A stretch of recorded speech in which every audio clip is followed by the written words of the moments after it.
All this island talk is getting me ready, getting the belly full, and getting us in tune for another beach menu meal. It's a Scottish island.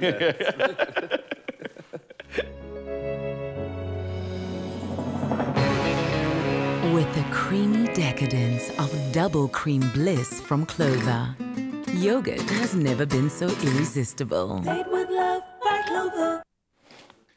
Yeah, so I don't know if we were at the islands or in Scotland, but when the craving hits nonetheless, and especially when the nacho craving hits, then you can still get your fix in a healthier way, right? And that's happening right now. We're talking about cauliflower nachos, which are wholesome and hearty, and it's one of the tastiest ways to enjoy veg. And here to show us how is the G-Man. Well, we're going to do it together, my friend. We're doing this together? Do it together. Yes, man. I love this. I absolutely love cauliflower done this way.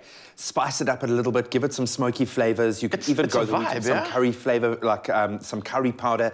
But it just lends itself to this kind of flavor profile. It gets a beautiful nuttiness when you roast it. It's going to be delicious. And of course, we're ramping it up with some beautiful nutrient, kind of rich ingredients as well. But I've seen some interesting things with the cauli, man, because it's becoming like a hero ingredient. Literally a replacement for meat, which is great. The texture, the crunch. And like you say, when you add those spices, you've got something absolutely special, man. Yeah, man. It's got a beautiful umami kind of flavor. And I mean, I use that word a lot because I suppose when we're cooking vegetarian, you're always in search of the umami flavor. Yeah, How can I make this feel sort of like I'm eating meat? And cauli, there's a reason why it lends itself to cauli rice and to cauli puree and all sorts of things that get used in a high-protein diet because it's a good veg for that. Yeah. So what we got going here, this has been the star, the undercover star of the year. It's garlic powder, dude. Ooh, yeah. Have you noticed how often our chefs We've been using it a lot, powder? and it makes a big impact. It's not as overpowering as you'd think as well, but it has that perfect balance. Brings it together like glue, to be honest. A little bit of paprika coming in. You can use a smoked paprika. There's some beautiful kind of smoky and that. You want a bit of bite. I obviously love it. I do, and you know why? For me, the smokiness adds to that sort of, we call it a barbecue overseas, but over here we call it a braai. But it adds to that sort of like flace sort of feel and that texture that you want to get, right? That being said, you could slice this cauli up into cross sections, into sheets, and do it on the braai. Butterfly it. And Mr. Wastekins always does it on the braai. He's a big veggie braaier. Okay. He says that it lends itself beautifully to that as well.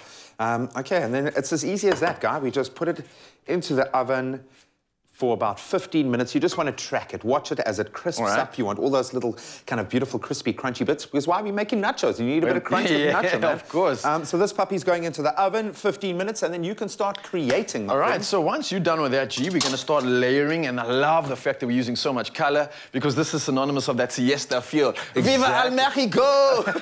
How many places are you going to take us to this morning, man? We're all over the world, and that's why we had rainbow nations, rainbow colors. So obviously we've got some cauli, which you've just taken out of the roasting section. So I'm not going to use all of it, G. We're going to do a little layer sensation. I love that. So make our first layer. We're popping in some cauli over there. Mix it up with our beautiful ingredients. So we've got some beans. Pop just that in there. stock standard, and also you know, good for the system as well. Incredibly good for the system. I mean, you're getting some good fats, some good minerals coming through from there as well.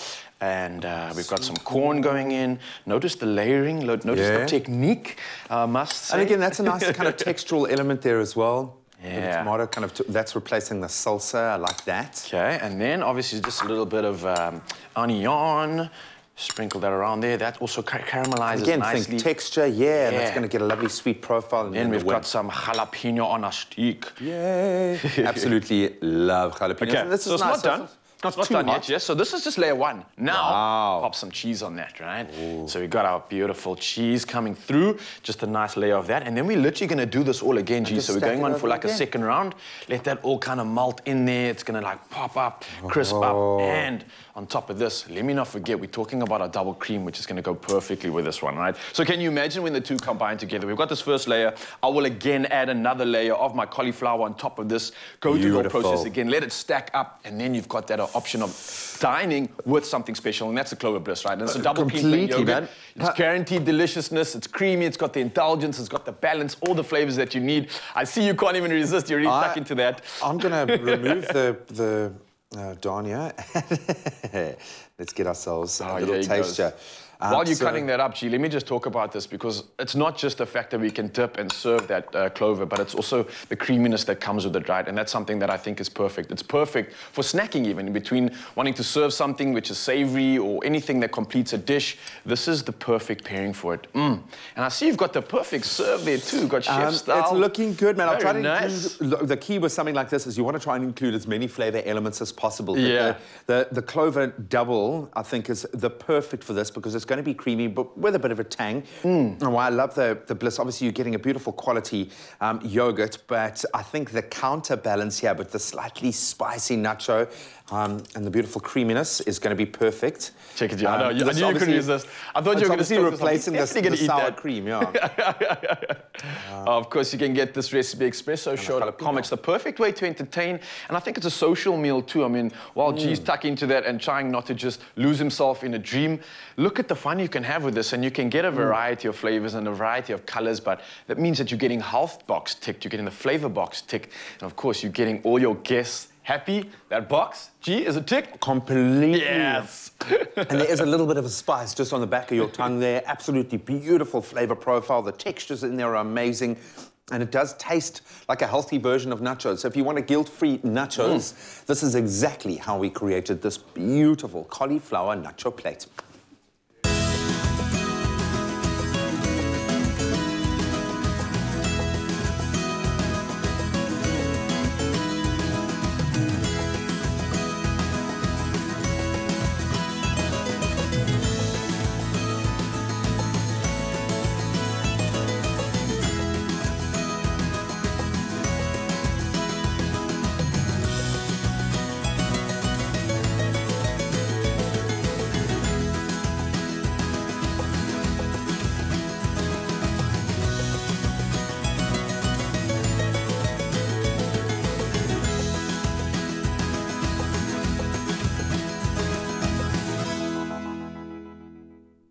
Made with love by Clover.